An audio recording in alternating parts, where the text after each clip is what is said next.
Welcome to Rudra TV. Vijayawada కేసరపల్లిలో VHP ఆధ్వర్యంలో లక్షలాది మందితో నిర్వహించిన హైందవ శంకారావం ధార్మిక సభకు టాలీవుడ్ గీత రచయిత అనంత్ శ్రీరామ్ కూడా హాజరయ్యారు. ఈ సందర్భంగా ఆయన చేసిన వ్యాఖ్యలు చర్చనీయాంశమయ్యాయి.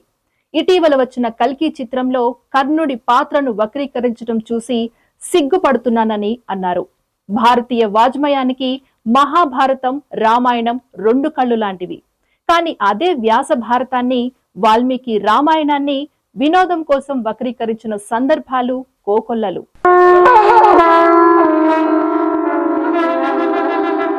గత కొన్ని సంవత్సరాల ముందు వచ్చిన సినిమాల నుంచి నిన్న మొన్న విడుదలైన కల్కి చిత్రం వరకు కూడా కర్ణుడి పాత్రకు అనవసరంగా ఆపాదించిన గొప్పతనాన్ని చూసి సినిమా రంగానికి చెందిన వ్యక్తిగా సిగ్గుపడుతున్నా.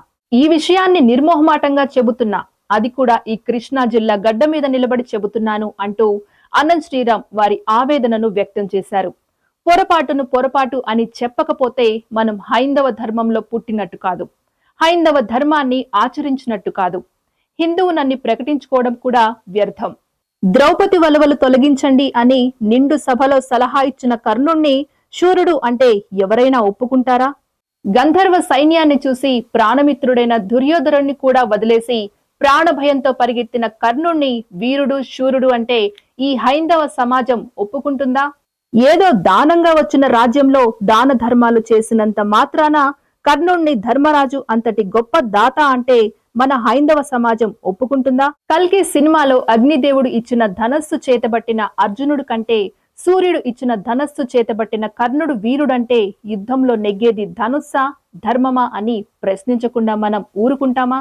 ఒక్క భారతంలోనే కాదు, వాల్మీకి రామాయణంలో రాయి ఆడది అయినట్టు, రాళ్లను తేల్చి వారధి అయినట్టు, రాముడు లవకుశల మధ్య యుద్ధం జరిగినట్టు, ఇలా చిత్రీకరణకు అందంగా ఉండడానికి ఎన్నో అభూత కల్పనలు, ఎన్నో వక్రీకరణలు చేశారు.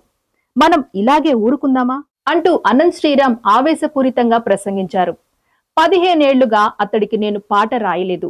అంతేకాకుండా టాలీవుడ్ ఇండస్ట్రీలో తెర వెనుక అన్యమతస్థుల చేతిలో ఎదురైన అనుభవాల్లో ఒక అనుభవాన్ని మీతో పంచుకుంటాను అంటూ అనంత్ శ్రీరామ్ తన ప్రసంగం చివర్లో పేర్కొన్నారు.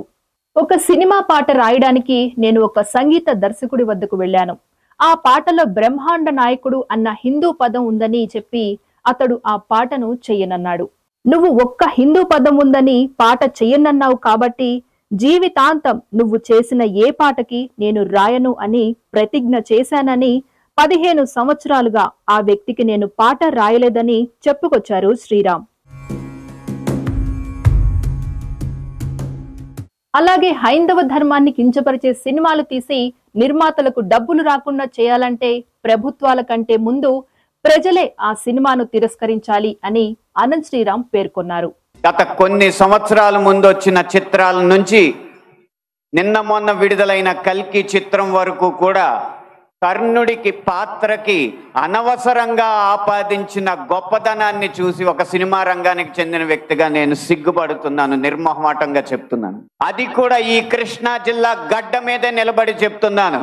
అప్పటి చిత్ర దర్శకులు, ఇప్పటి చిత్ర నిర్మాతలు ఇదే జిల్లా వారికి చెందిన వారైనా సరే పొరపాటు అని మనం చెప్పకపోతే ఈ హైందవ ధర్మంలో పుట్టినట్టు కాదు, ఈ హైందవ ధర్మాన్ని ఆచరించినట్టు కాదు, హిందువుగా ప్రకటించుకోవడం వ్యర్థం అని చెప్పి ఘంటాపథంగా తెలియజేస్తున్నాను. హిందూ ధర్మాన్ని హననం చేసే సినిమాలని, హిందూ ధర్మంపై దాడి చేసే సినిమాలని ప్రభుత్వం బహిష్కరించకంటే ముందు మనం తిరస్కరించాలి. బహిష్కరణ కంటే తిరస్కరణే గొప్ప మార్గం.